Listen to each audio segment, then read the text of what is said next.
Hello YouTube, this is Charlie426, and today we have the review of the 30-minute mission line, the Cielnova. And before I start the review, I would like to mention a Happy New Year to everybody, and hopefully 22 will also bring you a lot of fun, and everybody will have a great year as well, despite the pandemic. Anyway, let's get on to the review. So, first of all, this is a 30-minute mission line. I've reviewed these before. Of course, the Cielnova for me is the first time reviewing it. The kit has been out for some time. I decided to try it out because now the overall 30-minute mission, the huge hype has been, you know, a little bit been dumbed down a bit. So, which is why I think it's a good time for me to try out these kits. But once again, I have reviewed 30-minute mission lines kits before, and I have been playing around with them, even customizing them as well. Anyway, so this is the 30-minute mission line Cielnova. So this is on the alien force, basically. So for those who don't know, the 30-minute mission line does have a story where there's Earth, and then there's an aliens has been attacking Earth through this portal, and these are one of those alien forces. So yeah, so that's the general story for those who never knew about that. So let's see what we got. So first of all, I'd like to mention I won't be doing any comparisons because I do not own any Porta-Novas. That's the basic alien form mech out there, while the Earth Federation or Earth Alliance form, the basic form, is the Altos, which I have reviewed before. Anyway, so let's see what we got. So first of all, what you get, of course, is obviously the main unit itself, the Cielnova. The main reason I got this is because I've noticed that there's a huge radar on the backpack, so I was wondering how the connection was, and which is hence I bought this as well. So this is the green version. There are multiple colors out there. I'm not sure how many colors are out there. I haven't really counted there, but I do know there's definitely a white version out there. Anyway, so that's hand-wise, you get only a set of multi-purpose hands. Weapon-wise, you only get this small gun. Now, despite being a small gun, I do like the overall design. Definitely has a hand pistol. And if you want to have a more smaller profile, you can always detach the barrel and have a much more smaller pistol. And then, luckily, the gun itself does have a small hole there on each side. So if you want to add like an extra joint there and then store this on any other unit or this unit, that is possible.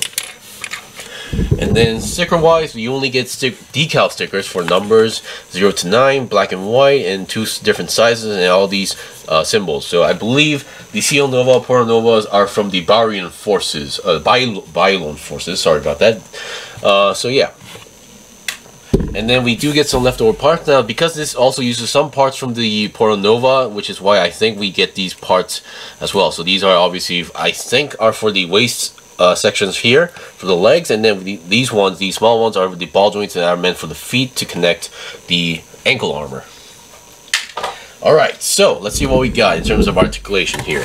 So let me get on the stand and see what we got. So, if the Altos definitely had a more gymish look and had a more visor on their head, the Porta-Nova Cielnovas definitely has a more Zaku-ish look, meaning that they all have more of a a mono-eye style. So the mono-eye itself is a clear piece. Now, because being the kit being overall green, the clear light green piece doesn't really pop out that much, but still there is a clear piece inside there. So the head can go down that much. That's a very good range, and then up that much as well, despite being a ball joint. And then you can go 360 on the head. Of course, when you're rotating, do be careful because you do need to rotate in a certain angle in order to not collide with the stuff on the back, or you're gonna pop it out like what I did. And now the body is been made very well, so that because there is a ball joint inside there, which allows us to go side to side like that. You also get a nice ab crunch, and then if you can hold it correctly, going 360 is also possible with the entire body as well. And then looking at the backpack here, yeah, definitely a simple connection here. So basically you have a backpack here, there's a top connecting point here, this odd looking piece, and then you put this radar on the top. Now originally I thought this was more of a non-combatant unit where it would be hiding in certain areas, locating enemy units, but no, it actually is meant for local battle, and then this analyzes enemy data as well. So that's definitely a interesting, usage, or interesting, concept, if you ask me. Now the arms, like the Porta-Novas, the overall connecting points are pretty similar. First of all, we have a clip style shoulder armor, and then we have the ball jointed connection right over there, so which allows us to go forward and backward like that. And then we still have the basic where the arms can go to the side almost 90 degrees, but using the ball joint you can go slightly more. And then 360 twist on the arm, it's possible. We get a nice bend point going on here because we do use a C-type clip joints, C-type joints. So yeah, we do basically get the basics, and the hands are your typical ball jointed hands. But if I read the manual correctly, one of the unique aspects of the Cielnova is compared to the Portanova is that the arms are much longer here. We have a different designed arm here, so these are much more longer range. So according to the manual, it does mention you can attach more stuff for extended, combat uses. So you can either attach a claw here for slashing, or you can attach more cannons on here. There are examples on the manual, but yeah. So that's that. And looking at the waist section, there's no front skirt or side skirt going on here, so there's nothing blocking the way. So going back, the legs can go back. That's pretty well done. But going forward, it's kind of tricky because of the armor on the sides here are colliding with the waist section right over here. Now, despite having the hinge system where you can relocate the legs, despite that, you still collide with the waist section. So going forward or frontward for the leg, it's not much of an option if you ask me. But going to the side is no problem as well. And if you do have extra joints, you can totally modify this or customize or attach more stuff on these type of areas right over here, because we have all these holes here, so you can really customize this as much as you want to do so. And I just want to make sure that I am holding this correctly. Yes, because I always thought this hole right over here was definitely an odd place to have a connection point here. Now the legs were kind of interesting. So this here is entirely armor. So according to the manual, these are bulletproof armor. So this thing definitely has the defense points as well. So the legs do bend very well. That's actually a really good bend despite it being how chunky it is. So that's really well done.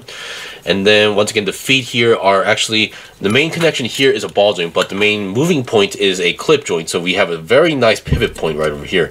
Now the feet do move side to side, and you are able to make, turn it in a slight angle, but because of the polycap ball joint, it's like a perfect fit here.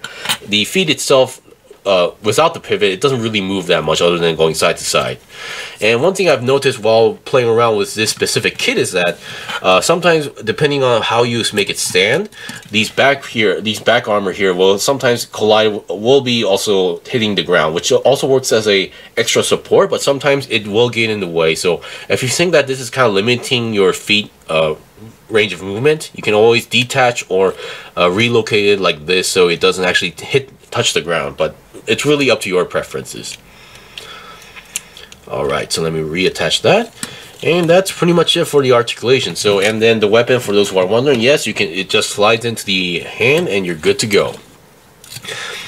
Now, once again, this kit might feel slightly boring compared to the others, so I do suggest that you do purchase one of those extra option part sets, because these kits are meant to be, well, of course, if you like the overall original look, then that's good for you, but these are also meant to be customized, so if you are feeling a little bit, this feels a little bit boring, so then I do suggest that you get one of those option parts, because there are a lot of fun into it, and the option parts has some sets come with a lot of parts, so you can use them in any time, any way you want to do so. Anyway, I would like to also mention, yes, I did pre-order those premium Bandai versions of the 30-minute mission kits for each faction. So in that review, I won't be going over articulation, but more over based on components. Anyway, that was pretty much it for the Cielnova. Once again, if you want to have something like simple and basic, I really do suggest the 30-minute mission line, because Bandai has been working a lot on them, and we already have like 4 new molds coming out in 2022, so look forward for that as well. Anyway, thank you for watching the review. This was the review of the 30-minute mission line Cielnova. If you guys got any questions or requests, leave them comment below. I still have more stuff to buy and build and make reviews out, so please stay tuned. Until then, see you guys next time.